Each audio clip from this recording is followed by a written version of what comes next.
nous allons assister à une table ronde et j'appelle Ludovic Chauvin, qu'on ne présente plus, mais on va dire responsable du pôle d'études et de conservation des musées de Strasbourg.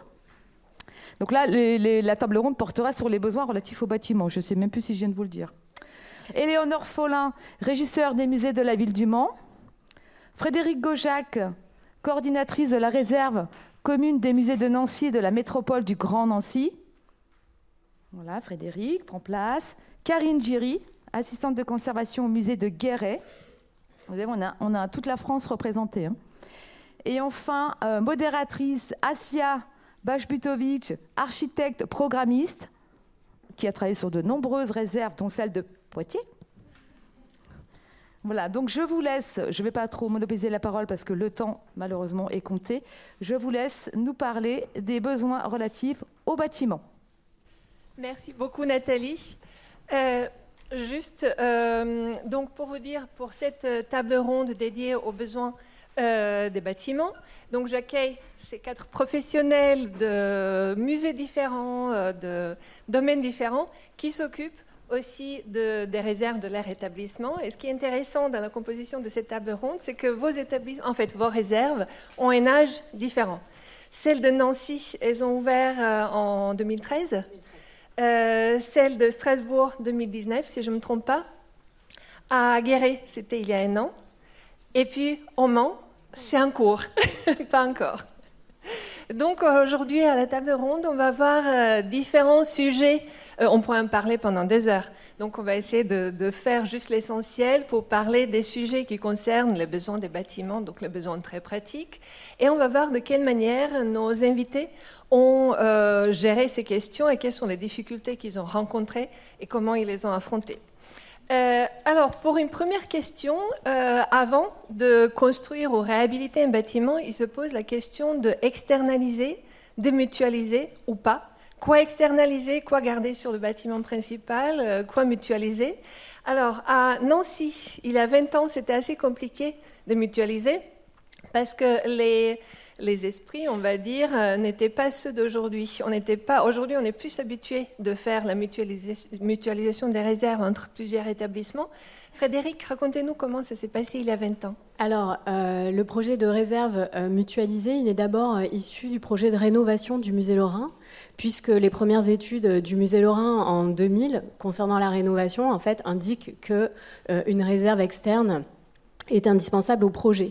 Donc la ville de Nancy, en fait, d'abord, c'est le musée Lorrain qui réfléchit, puis il s'avère que les autres musées de la ville de Nancy, que sont le musée des Beaux-Arts et le musée de l'école de Nancy, ont un problème similaire concernant la réserve. Ils louent un local, un hangar, en fait, très cher dans l'agglomération. C'est vraiment pas satisfaisant. Donc la réflexion se rassemble autour de ces 3 musées ville de Nancy.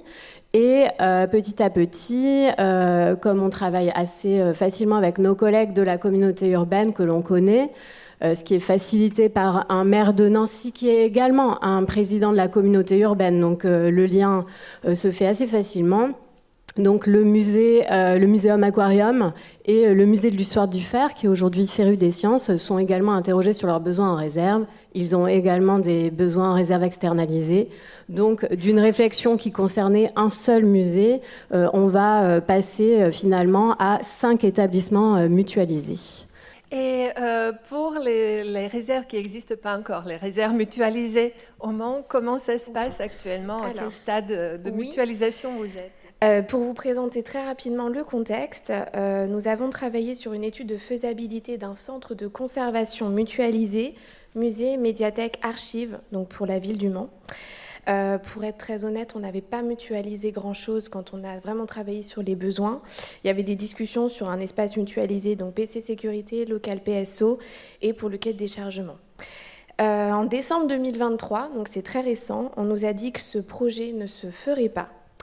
Donc c'était annulé pour la médiathèque et les archives, mais heureusement, les musées vont pouvoir avoir un projet de réserve externalisée.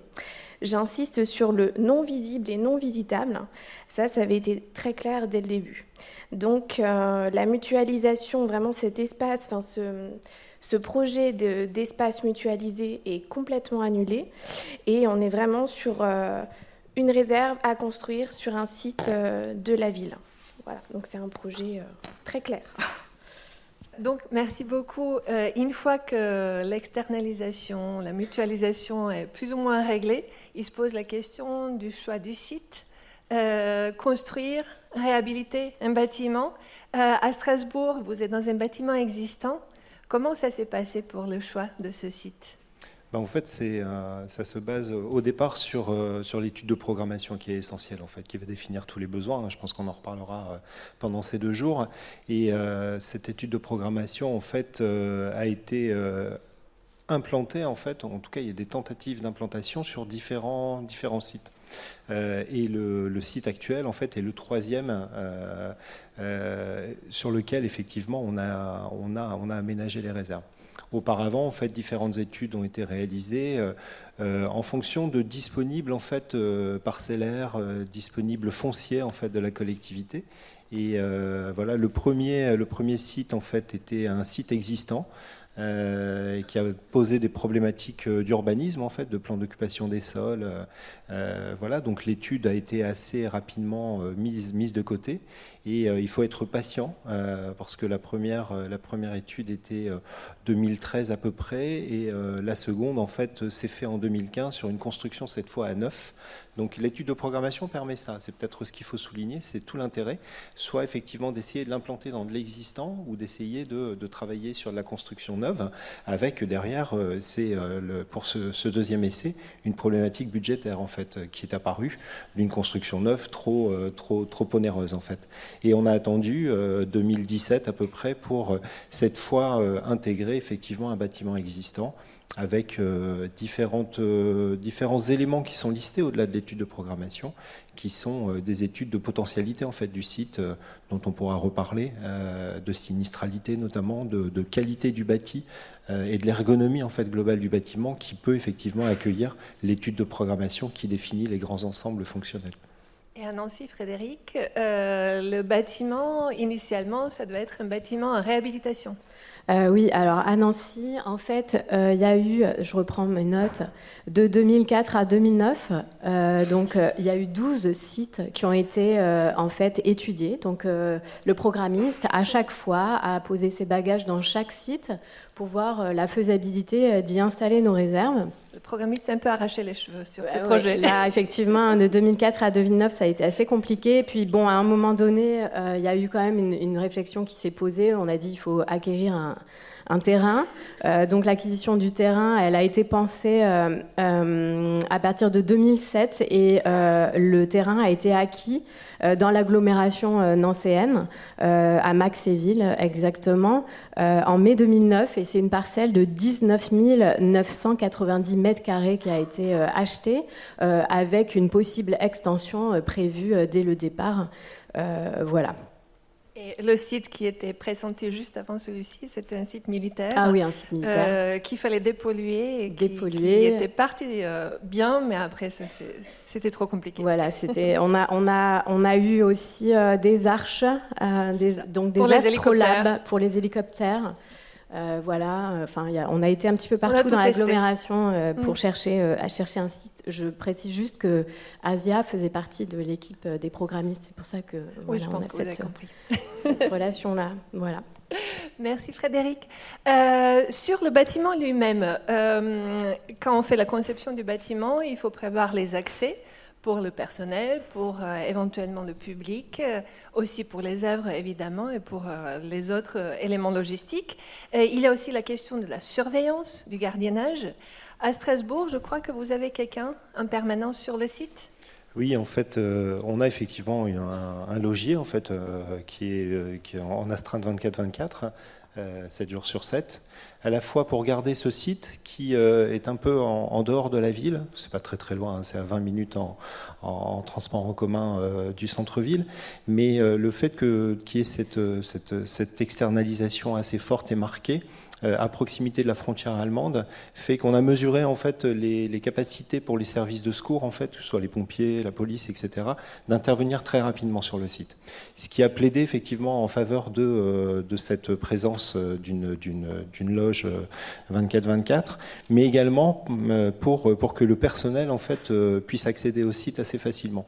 On est dans une mutualisation très très forte. Il y a 11 établissements à Strasbourg et beaucoup de personnel qui vient travailler en fait sur le site, parce que ce ne sont pas seulement des réserves, c'est aussi effectivement des lieux de travail, des services supports aux collections. Donc il y avait ce besoin qui est apparu et qui a été écouté, entendu suite à des analyses justement de sécurité par les élus, par les décideurs en fait. Donc à Guéret, c'est Inox extrême. Je crois que le gardiennage est encore en négociation. Oui, effectivement, c'est encore en négociation, mais on est aussi dans un contexte un peu particulier, puisque nous avons nos réserves, nous avons notre nouvelle structure, mais nous n'avons pas encore réouvert au public. Après, on a quand même des contrôles d'accès, des alarmes et des services d'astreinte de nuit pour gérer notre bâtiment dans son totalité. Et pour le projet du Mans, maintenant vous êtes dans une optique de restrictions budgétaires. Oui. Et par rapport au gardiennage, par rapport à la surveillance, qu'est-ce qui pourrait être fait selon vous ? Alors, quand on avait le projet de mutualisation, il avait été prévu qu'on ait un technicien qui soit à demeure et qui gère vraiment l'ensemble de la maintenance. Aujourd'hui, on n'est plus du tout dans cette configuration-là. On est sur un renvoi de caméra 24/24. On sera sur des badges accès, sur un tout petit PC sécurité, mais on lèvera l'alarme, nous, en interne. Très clairement, la restriction budgétaire, le fait qu'on ne pourra pas avoir de personnel avec un poste créé pour ça, fait qu'on devra être totalement autonome. Après, je pense qu'à l'échelle de Strasbourg, on n'est pas dans la même configuration non plus, parce que on n'a pas le même nombre de prêts, de mouvements d'œuvre. Donc, ce sera à moi d'organiser autant possible tout ça. Voilà, sachant qu'on est 1,5 au Mans, il y a moi et une assistante en régie en catégorie C. Donc, toujours s'adapter. Exactement. À Nancy, au-delà des aspects surveillance pure, vous avez un poste permanent dans le bâtiment des réserves et il y avait un changement récemment. Est-ce que vous pouvez nous raconter un peu comment ça s'est passé ? Oui, du coup, alors à Nancy, le programme présupposait qu'il y aurait personne sur site. Et puis, dès la mise en service de la réserve, quand même, on s'est rendu compte que c'était indispensable. Donc, il y a eu un agent sur site qui était là, donc la journée aux horaires d'ouverture. Et de 2013 à 2022, en fait, cet agent, il avait plutôt un profil de gardien. Voilà, c'était vraiment, il était à son poste, à son bureau. Et c'était un gardien. Et en 2023, à son départ en retraite, le changement de poste a été fait. Et là, on a un profil beaucoup plus polyvalent, qui est plutôt un profil à la base technique et à la fois technicien de régie. Et ça a un petit peu changé, on va dire, la vie de la réserve, puisque avec ces compétences nouvelles et aussi le savoir-être de cet agent, il faut le remarquer, le noter. En fait, on a un nouveau dynamisme qui est vraiment hyper important à la réserve. Et il y a beaucoup plus d'activités depuis son arrivée qu'avant, avec le poste de gardien finalement qui était très statique. Voilà. Présence humaine extrêmement importante. On a vraiment beaucoup de chance et voilà, on a un super équipement, mais là on se rend bien compte que le facteur humain est vraiment indispensable à la vie de cette réserve. Pourtant, c'est très difficile à négocier quand on parle des budgets et quand il faut faire des restrictions, c'est un peu le premier poste qui part, malheureusement. Alors, nous allons parler un peu des espaces de travail. Donc, au-delà des réserves, des espaces de stockage eux-mêmes, il y a tous les espaces qui accueillent la réception, le travail sur les œuvres, aussi la valorisation et diffusion. À Strasbourg, je crois que vous êtes assez content de la fluidité des espaces et toute la chaîne opératoire. Oui, c'est assez. L'étude de programmation avait été plutôt bien faite, effectivement, et très bien adaptée dans le bâtiment, avec des fonctions en fait qui sont très bien réparties dans le bâtiment, avec un rez-de-chaussée très fonctionnel en termes de logistique qui permet effectivement d'accueillir les œuvres, de les faire partir pour à différents titres, et également la présence, parce que la mutualisation va jusqu'à avoir nos services techniques au sein en fait de cette réserve, donc avec une différenciation d'accès justement pour cette grande menuiserie, ces grands ateliers. Et puis, je pense, comme vous le dites, qu'il faut distinguer effectivement l'aspect réserve de ce côté, en fait, ce qu'on appelle chez nous le pôle d'études et de conservation. On a sauté en fait le vocable uniquement de réserve, puisque effectivement au 3e étage, dans un grand plateau qui fait 1000 m², on a ces fonctions support que j'évoquais tout à l'heure, la restauration, un très grand atelier d'encadrement, la documentation des musées, et également une très grande salle d'accueil pour les conservateurs et les chercheurs en fait qui viennent travailler chez nous. Et on dépasse quelque part la fonction uniquement de réserve. Au départ, on imaginait que seules les œuvres en fait, seraient non montrées au public, seraient dans ce bâtiment, et en fait, progressivement, ce bâtiment devient vraiment un support logistique, et petit à petit, en fait, les œuvres qui partent en prêt, notamment, quittent les musées par des transports internes, sont préparées en quelque sorte au pôle d'études et de conservation, et les transporteurs, on les accueille sur ce site-là. On a poussé cette logistique jusqu'à ce point-là, et du coup, ça rend le bâtiment très vivant, et ça offre effectivement à la recherche, à la conservation, à la restauration, beaucoup de qualité, beaucoup d'avantages, et même jusqu'au service technique, comme je le disais. Et Karine Aguerri, je suppose que c'est encore en cours de rodage. Oui. Les espaces de travail, c'est pas encore complètement installé? Pas tout à fait, mais on est aussi dans une optique d'avoir à proximité des réserves une petite salle de conservation et de présentation, justement où on peut accueillir les chercheurs, les conservateurs et quelquefois des restaurateurs. Mais effectivement, on a travaillé aussi dans ce sens avec des espaces logistiques accessibles en rez-de-chaussée, des espaces effectivement de magasins, mais également tous ces espaces de travail que l'on prend en main actuellement et qui sont très confortables. Frédéric, les réserves de Nancy sont caractérisées par un fort découpage des espaces. Bon, les espaces des réserves, on va en parler, mais les espaces de travail aussi, vous en avez 11. 11, ouais. Les petites salles, racontez-nous s'il vous plaît. Du coup, on a 11 espaces de travail, qui vont du hall de distribution jusqu'à l'atelier Alors, on a entre le départ, la création de la réserve, les nomenclatures des salles, et puis ce qu'on y fait a évolué, parce qu'en fait, à l'usage, on a trouvé notre mode de travail à la réserve, mais on a une salle de quarantaine, on a plusieurs salles de restauration, de travail, de préparation des collections, de consultation des collections, de prise de vue. En fait, elles peuvent, comme on est 5 établissements, qu'il y a de plus en plus d'activités à la réserve, elles peuvent en fait changer d'affectation, changer de mission en fonction de qui l'occupe et de pendant combien de temps. Mais effectivement, on a quand même 11 espaces potentiels de travail.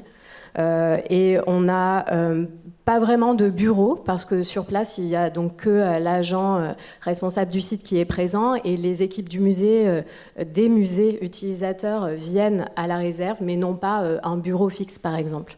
C'est vraiment des espaces partagés. Et puis on va avoir après 23 espaces de conservation. Oui, et ces 11 espaces, d'avoir ces 11 espaces séparés comme ça, est-ce que c'est une qualité? Alors du coup, à l'usage, non, ça ne sert pas forcément, puisqu'en fait, c'est pareil, on n'est pas un musée avec des centaines d'œuvres qui bougent par jour, des photographies pendant plusieurs semaines d'affilée. Donc les mouvements d'œuvres sont là, mais ils sont quand même limités en termes de mission. Donc finalement, des espaces peut-être plus grands et moins spécialisés auraient pu très bien faire l'affaire au final dans notre réserve. Mais chaque espace est occupé de toute façon à un moment ou à un autre dans la vie de la réserve. concernant la configuration intérieure, l'aménagement intérieur, l'aménagement architectural, les fonctionnalités des espaces qui doivent permettre la facilité du mouvement des œuvres, c'est l'objectif premier, et aussi l'accessibilité des collections. Vous avez rencontré différents problèmes à ce sujet, on pourrait en parler vraiment pendant des heures, mais au Mans, aujourd'hui, vous êtes confronté à une réduction des surfaces obligatoires. Comment vous faites actuellement? Je crois que vous menez un travail actuellement sur la hauteur des meubles. Oui, alors effectivement, en 15 jours, on a dû retravailler le projet, on a dû gratter 1000 mètres carrés, ce qui est pas rien.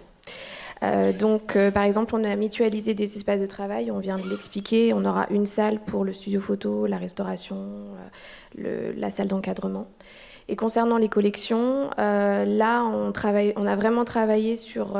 donc, on est sur 3 espaces, organiques, inorganiques, métaux.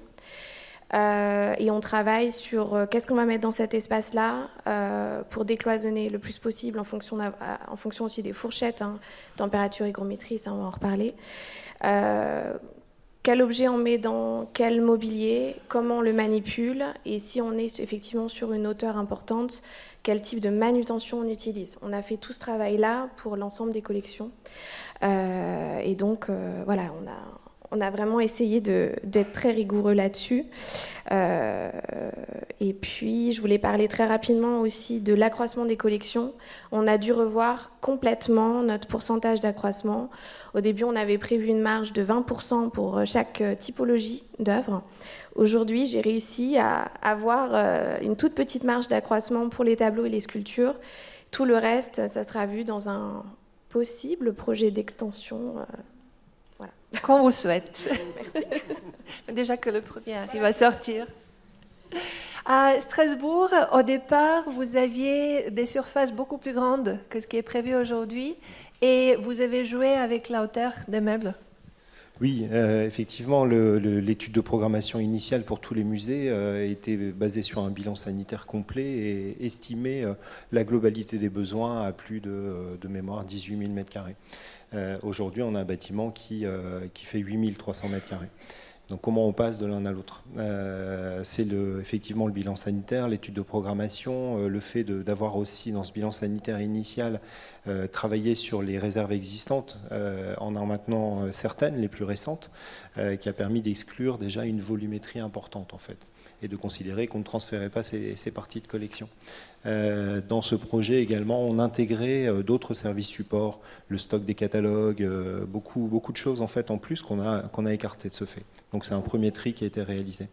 L'autre tri en fait, il a été réalisé toujours sur l'étude de programmation, sur des niveaux de climatisation en fait qui étaient définis au départ. Deux niveaux en fait, un niveau médian pour la majorité des collections et un niveau assez, avec des fourchettes très très basses, entre 25 et 60% d'hygrométrie par exemple, et des températures plus basses, pour tout ce qui est lapidaire, qui ne nécessite pas forcément un climat très resserré. Et de ce fait, en fait, on a exclu, par exemple, tout ce qui est métal, toute la ferronnerie, en fait, qui est très présente dans nos collections, musées historiques notamment. Donc puis c'est un lot assez important avec des volumétries fortes. Donc voilà, un autre filtre qui a été tissé. Quand on rentre dans un bâtiment existant, il y a aussi la capacité de portance en fait du bâtiment. Voilà, on a aussi ce filtre de poids en fait. Est-ce qu'on peut faire entrer tel poids dans le bâtiment en fonction du mont de charge qui est en place par exemple. Donc c'est un nouveau filtre. Et puis un autre filtre, on pourrait en trouver d'autres, mais un autre filtre, c'est le dimensionnement en fait des entrées. Dans un bâtiment existant, on est confronté à ça, en fait, à l'existant. Il faut faire avec. Donc c'est un filtre complémentaire qui a permis d'exclure progressivement des collections. Alors c'est les collections qui sont restées en dehors du bâtiment sont soit traitées dans le cadre de réserves existantes, de maintien et de rénovation de ces réserves-là, ou seront traitées dans un second temps. On a encore effectivement une volumétrie de collection qui aujourd'hui sont dans des lieux qui ne sont pas forcément très adaptés. Donc voilà, différents filtres comme ça. Et le travail sur les volumétries, les hauteurs de mobilier, on avait travaillé sur une programmation des mobiliers à 2,50 m de hauteur, considérant qu'il y a une hauteur de travail confortable, en fait, d'accessibilité. L'étude a démontré qu'on pouvait, sur certains plateaux, aller jusqu'à 3,20 m en conservant ce confort de travail. Donc ça nous a permis en fait de gagner 70 cm sur certains niveaux, sur 1200 m² notamment, qui permettent d'y mettre globalement ce coefficient d'accroissement de collection et d'offrir une disponibilité complémentaire. Voilà, il y a du coup 1200 m² sur 70 cm qui ne sont pas affectés aujourd'hui à des collections. Il y avait chez vous aussi la question de travail sur les surfaces. Souvent, dans les réserves des musées, on a la contrainte d'organiser les espaces de stockage en locaux de 100 m² pour des raisons de sécurité incendie et conservation des œuvres.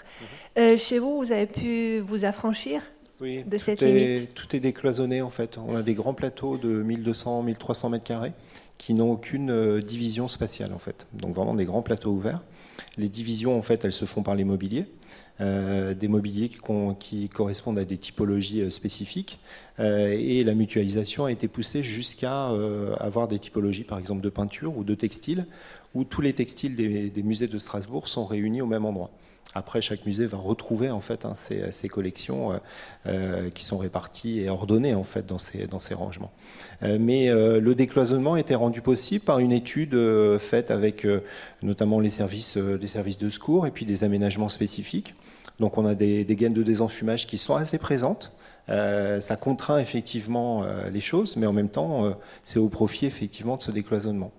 Voilà, donc c'est une optique qui était intéressante et ça rejoint au-delà du décloisonnement pur également les niveaux de climatisation dont je parlais tout à l'heure. On a un seul niveau de climatisation par niveau et du coup les machineries qui viennent derrière sont moins présentes. Il y a moins de maintenance et des coûts en fait qui sont mieux maîtrisés. Et on revient aux 23 locaux de stockage à Nancy. 23 réserves actuellement. Frédéric, quel problème ça pose au quotidien? Ou est-ce que c'est au contraire une qualité, notamment pour la sécurité incendie? Parce que s'il y a un feu, il est facile de le restreindre. Alors du coup, au quotidien, je dirais que, enfin c'est surtout pour l'optimisation du rangement des collections, l'exploitation des surfaces. En fait, toutes ces cloisons peuvent être problématiques, sachant que finalement, certaines réserves sont partagées par les musées, donc il n'y a pas de cloison dans ces réserves-là entre les musées. Donc, l'organisation de la réserve, en fait, elle a été un petit peu basée sur la tradition, enfin le respect d'une tradition de l'organisation des réserves sur site, finalement, des musées, où on est resté sur, voilà, nous, on a une réserve militaria, on a une réserve... on a plusieurs réserves de mobilier, on a plusieurs réserves de lapidaires. Donc en fait, on aurait pu vraiment se rassembler en fonction plutôt des conditions de conservation et d'optimisation du rangement. Mais c'est vrai qu'il y a quand même eu, c'est peut-être l'ancienneté de cette réserve et les mentalités à l'époque qui font qu'il y a eu une mutualisation, mais pas jusqu'au bout pour la conservation des œuvres, en fait, au final. Oui, c'est quand j'ai parlé des difficultés de mutualiser il y a 20 ans, on a travaillé pendant des mois, vraiment, des dizaines et des dizaines de réunions sur la mutualisation, mais on arrivait vite à la limite, chacun voulait avoir sa propre réserve pour plus de sécurité, plus de facilité de gestion. Aujourd'hui, on n'est plus dans les mêmes logiques, en fait. Non, 20 ans après, on ne referait pas ça. Alors Karine, à Guéret, pas par rapport aux locaux de réserve purement, mais vous avez travaillé sur les surfaces aussi et vous en avez perdu un tout petit peu sur les réserves, mais pour gagner d'autres activités? Oui, exactement, parce que déjà, le projet de Guéret, c'est au départ des réserves uniquement, mais nos décideurs ont voulu un projet plus global où on a retransféré, délocalisé l'accueil du public dans cette extension cube noir, cube blanc. Donc c'est à la fois des réserves, un accueil du public, un service des publics aussi, également des bureaux, parce que tous ces éléments-là nous manquaient beaucoup. Et toute la partie logistique aussi d'accueil des œuvres, où on sépare le public du flux d'arrivée des œuvres également, parce qu'on partageait tout en fait entre nous. Donc on a un peu perdu sur nos réserves, mais pas tant que ça, et on a beaucoup gagné sur tout ce qui est confort d'accueil pour le public, pour les PMR, etc. Et depuis cet accueil, est-ce que vous avez une petite visibilité des œuvres pour les visiteurs? Alors, on peut avoir une petite visibilité, même une grande. Alors, on ne le voit pas sur l'image, mais au niveau du cube blanc, tout le rez-de-chaussée, voilà, est vitré de ce côté-là, mais aussi côté jardin public. On est sur un jardin public de l'autre côté, et donc il y a une grande baie vitrée de laquelle on pourra voir quelques œuvres qui seront présentées dans le hall d'accueil, notamment des sculptures monumentales. Et on peut aussi se servir de cet espace-là pour présenter des dossiers pédagogiques. Donc vous avez une belle polyvalence pour organiser oui. des petits événements, même Oui. à proximité de ces œuvres. On peut tout à fait utiliser ces espaces aussi, effectivement, pour diffuser notre travail. Ce qui est d'autant plus pertinent vu que vos réserves sont à côté du musée. On est tout à fait à côté du musée. On est en connexion directe avec le C'est musée ça. qui se trouve à l'arrière-plan, ici, sur sa terrasse. Et donc, on est vraiment en connexion directe avec lui. Éléonore, dans votre projet, au contraire, vous serez sur un site externalisé, pas à proximité des musées. Et il n'est pas souhaité d'avoir une visibilité, d'avoir les réserves ni visitables ni visibles. Vous pouvez nous expliquer un peu ces choix? Oui, donc effectivement, vous avez ici en bas le site. Donc on a beaucoup de chance, c'est le 3e site, parce qu'au début, on nous avait mis sur un autre site. Après, non, finalement, vous allez aller là, et là, et là, et là. Donc ça fait partie aussi des projets. Là, c'est un site en zone sud, qui appartient à la ville, donc il n'y a pas besoin de l'acheter. On est sur une parcelle de plus de 19 000 m². Et au niveau des accès, c'est super. Enfin, voilà, je pense qu'on sera pas du tout embêté sur les accès camions, etc., les quais. Et donc, dès le début, en fait, quand on a fait notre note en même temps que le PSC pour la réserve, on a dit, nous, en fait, on veut juste une réserve. On n'a pas forcément on n'aura pas déjà les capacités en termes de médiation pour faire des visites, pour accueillir le public. Du fait, effectivement, que la réserve sera loin du musée. Donc, on est à 20 minutes du musée de TC, notre musée Beaux-Arts principal. Donc, effectivement, on n'est pas dans la situation de Guéret, qui est juste à côté. Fait qu'on est vraiment comme à Poitiers, sur le même modèle, réserve externalisée, non visible, non visitable. Et il n'y a pas du tout eu de demande de la part des élus qui, effectivement, ont compris dès le départ notre démarche. Avant tout, je dirais, de conserver. Nous, on parlait tout à l'heure des espaces de stockage. Au Mans, on a plus de 20 lieux, un peu partout au Mans, sous une caserne de pompiers, sous un EHPAD. En fait, on en a partout.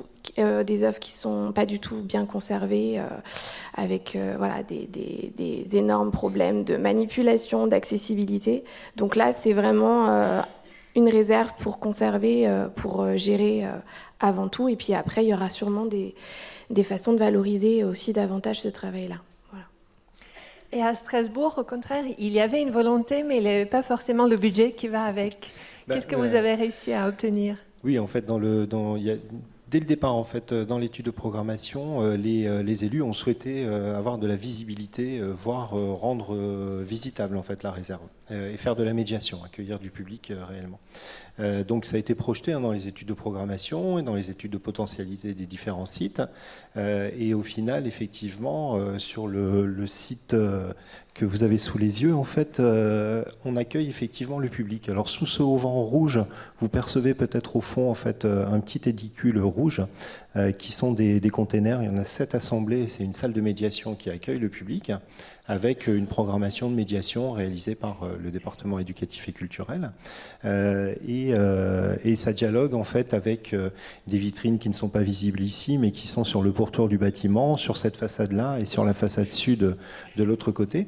Des grandes vitrines qui font 18 mètres de long sur 3 mètres de profondeur, et également une réserve témoin qui permet de percevoir comment les collections sont effectivement rangées dans les étages que le public ne peut pas voir, parce que le public ne peut pas rentrer à l'intérieur, et ça répond à votre question.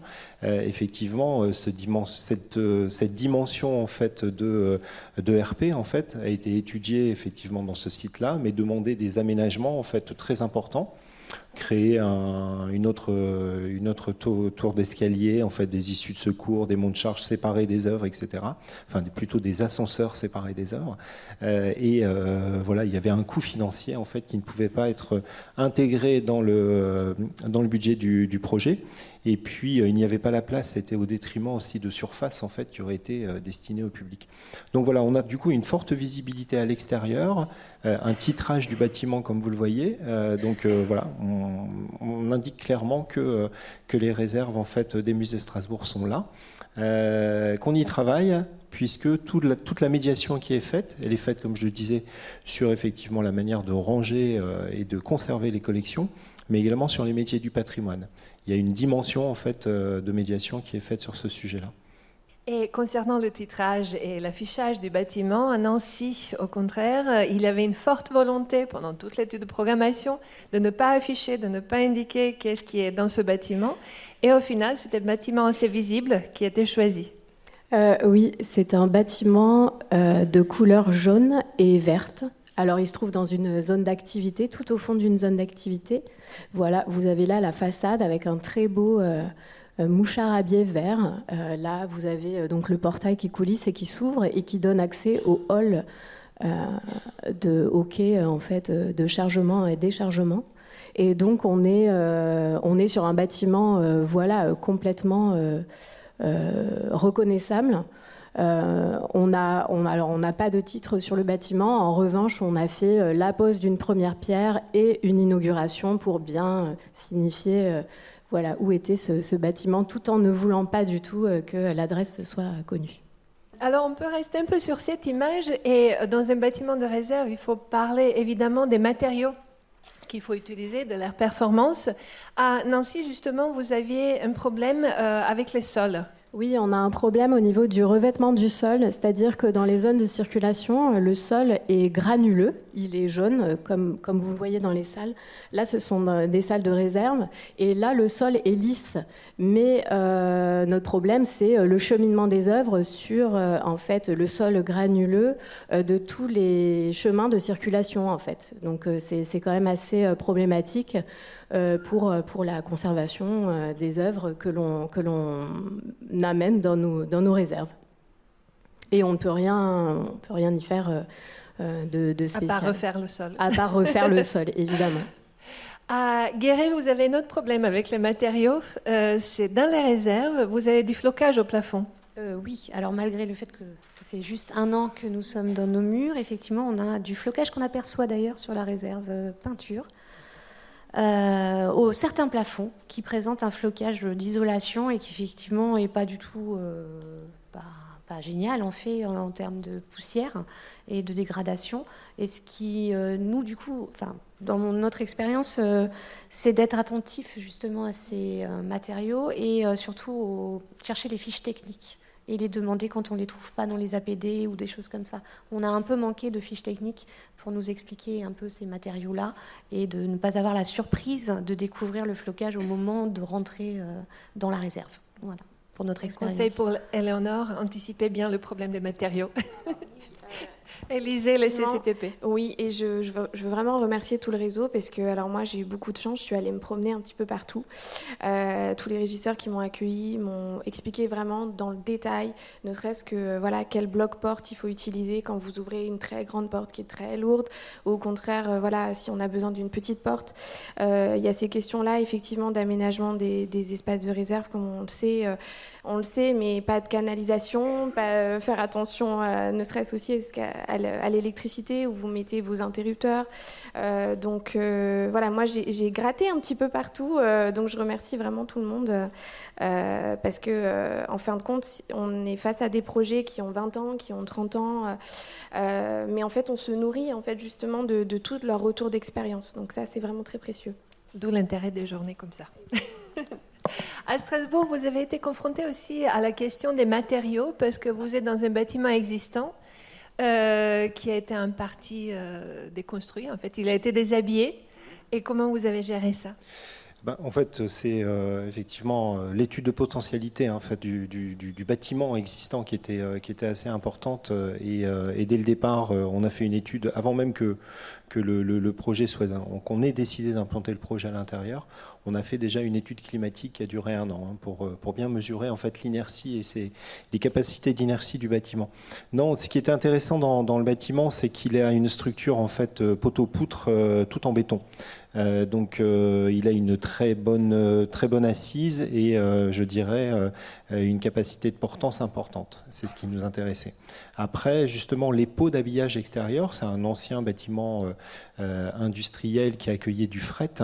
Les pots extérieurs, en fait, ont été facilement démontables pour pouvoir justement retravailler sur l'isolation des différentes parties. Donc les plaques blanches que vous voyez effectivement sont des plaques en béton qui ont été déposées et remises. Et dessous, en fait, il y a de l'isolation qui a été reprise avec un habillage interne en fait de finition globalement en placo.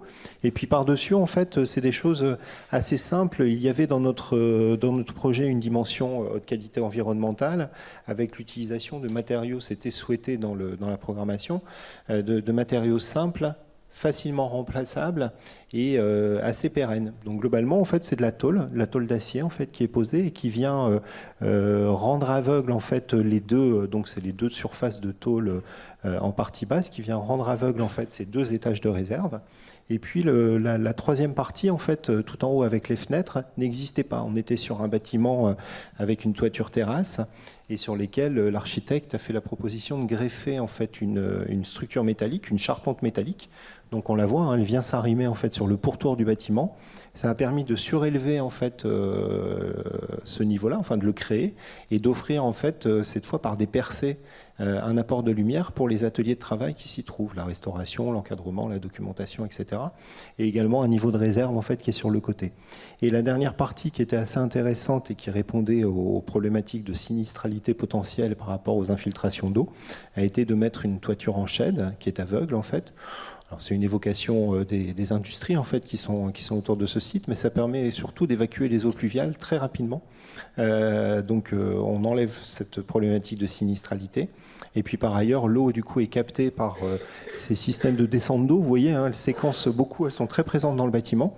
On est sur un site anciennement industriel avec très peu de terres arables en fait. Là où nous voulions au contraire planter de la végétation tout autour du bâtiment pour le rafraîchir en fait. Donc l'eau est captée, elle descend et elle est répercutée dans un ensemble gravillonnaire qui est sous le bâtiment. Et ça vient en fait irriguer les plantations qui ont été mises tout autour. Là, vous les voyez, elles sont petites. Hein. Il y a des arbres que vous percevez, mais qui sont prévus pour monter jusqu'à 15-20 mètres dans une dizaine d'années. Merci. Vous évoquiez les conditions climatiques, vous évoquiez la qualité environnementale. Éléonore, de quelle manière vous travaillez dessus pour le futur projet? Maintenant, tout est encore ouvert pour vous? Oui, on espère lancer le concours en fin d'année ou début d'année prochaine, en fonction du service marché, bien sûr. Alors nous, on va vraiment faire quelque chose, je pense, d'assez ouvert, vraiment, comme vous le savez tous, basé sur l'inertie du bâtiment. On va demander une étude STD, donc c'est une simulation thermodynamique en phase de conception. Ça, c'est déjà des choses qui se font. On va être sur des plages, comme vous le savez aussi, hein, le 20 degrés, le 55% d'humidité relative. C'est des choses qui évoluent aussi. Donc, on va essayer vraiment d'avoir des zones de réserve larges. Quand il y a des besoins spécifiques en climat, bien sûr, ça sera respecté. Mais l'idée, c'est vraiment d'avoir quelque chose le plus large possible et qui fonctionne. Je ne connais pas de musée où le climat est parfait, hein, je pense qu'on peut le dire. Donc voilà sur le climat. Et puis après, ça sera aussi en fonction du projet de l'archi, voir ce qu'il va pouvoir nous proposer. Frédéric, je suis sûre que vous avez un conseil à donner concernant le traitement climatique et l'environnement, la qualité environnementale, parce que chez vous, les réserves sont alimentées, gérées par une CTA par réserve. Donc vous en avez 23. Voilà, c'est ça. Du coup, autant d'espace que de centrales. Et du coup, nous, ce qui est assez important, il faut dire que la maintenance, elle a lieu tous les lundis et tous les jeudis matins. C'est-à-dire que le prestataire vient 2 fois par semaine pour s'assurer que tout va bien dans nos centrales d'air, ce qui fait pas mal de maintenance et un coût assez important également. On est plutôt sur des consignes traditionnelles, hein. On conserve des objets de musée. Donc voilà, on a quand même une variation de température entre 17 et 24, donc 17 au plus bas l'hiver et 24 au plus haut l'été. Donc 17-21 l'hiver, 21-24 l'été, avec 1 degré de maximum de variation en 24 heures. Et puis on a, selon les salles, une humidité relative qui est plutôt 40-60. On a quelques salles qui ont une humidité relative plus basse, pour lesquelles on garantit donc entre 45% d'humidité relative, une variation maximum de 5% par 24 heures. Et donc les automates font varier les températures et l'humidité selon les conditions extérieures pour moins consommer d'énergie. Je pense que si d'aventure il y avait un agrandissement de cette réserve, évidemment, une réflexion serait menée pour ne pas reproduire ce schéma d'autant de climatisation par espace. Voilà. Oui, effectivement, tout est très technique tout dans est ce très, projet. ouais. Il était basé dessus et il n'y avait pas encore d'approche d'inertie thermique du bâtiment. Ouais. En premier lieu et la technique après. Voilà, c'est ça. Et juste si je peux me permettre, on a récemment transformé une salle qui était un grand espace dédié à du stockage de muséographie en espace de réserve. C'est un espace de réserve donc de pierres, hein, de lapidaires, de sculptures. Et en fait, c'est un espace donc, qui, lui, n'a pas la clim comme les espaces de conservation traditionnels. Et là, les conditions environnementales, du fait de l'inertie existante du bâtiment, conviennent tout à fait à cette collection. Donc c'est le gage de quelque chose qu'on pourrait faire pour d'autres espaces si l'agrandissement devait avoir lieu. Et réduire la part technique. Exactement. Des choses. Et à Guéret, est-ce que c'est moins technique? Est-ce que c'est plutôt le bâtiment qui joue le rôle de ralentissement des variations? Non, à Guéret, c'est tout aussi technique. Alors, on n'a pas autant de CTA que vous, on n'en a que 2, on est dans les mêmes schémas que vous, mais c'est une part technique du nouveau bâtiment qui nous oblige à avoir une relation très particulière avec nos services techniques qui, eux, sont les sachants par rapport à ces CTA et qui sont très régulièrement avec nous. Et donc, on a ce rapport qu'on n'avait pas auparavant, parce que pour nous, c'est très technique également aussi. Donc, on va voir plus tard dans la journée, demain, qu'est-ce qu'on peut faire de mieux que cette partie technique de gestion des réserves. Éléonore, vous avez page blanche pratiquement pour implanter des solutions plus environnementales, plus qualitatives. Oui, alors effectivement, on va voir tout ça en fonction du projet. On travaille aussi avec, donc on fait pas le projet tout seul, bien sûr, dans notre coin. On a ce qu'on appelle un conducteur d'opération qui est rallié donc au service architecture de la ville. Donc on est bien sûr, on est en lien et on doit faire avec aussi ce qui existe aussi avec la ville et la métropole. Et donc, par exemple, on sait que le projet va s'inscrire donc dans une politique de développement durable. La ville a inscrit donc un plan climat-air-énergie territorial 2020-2026. Et le but, c'est de réduire les émissions de gaz aussi, donc de gaz à effet de serre. Donc voilà, il y a tous ces enjeux-là qui sont extrêmement importants. Voilà, le débat, il est lancé. Est-ce qu'on climatise tout? Est-ce qu'il y a des choses qu'on climatise pas? Moi, par exemple, la climatisation, je n'aime pas ça. Donc, je suis pas pour qu'on climatise tout. Ça sert à rien. Donc, il y a toutes ces réflexions-là qui vont être amenées et on a vraiment hâte de travailler avec un architecte pour ça. Voilà. Alors nous allons finir sur cette note optimiste et je voudrais vous remercier chaleureusement de votre participation. J'espère que ça a été utile à tous les participants de ces journées. Et puis, on va les rejoindre pour écouter la suite des échanges. Merci beaucoup.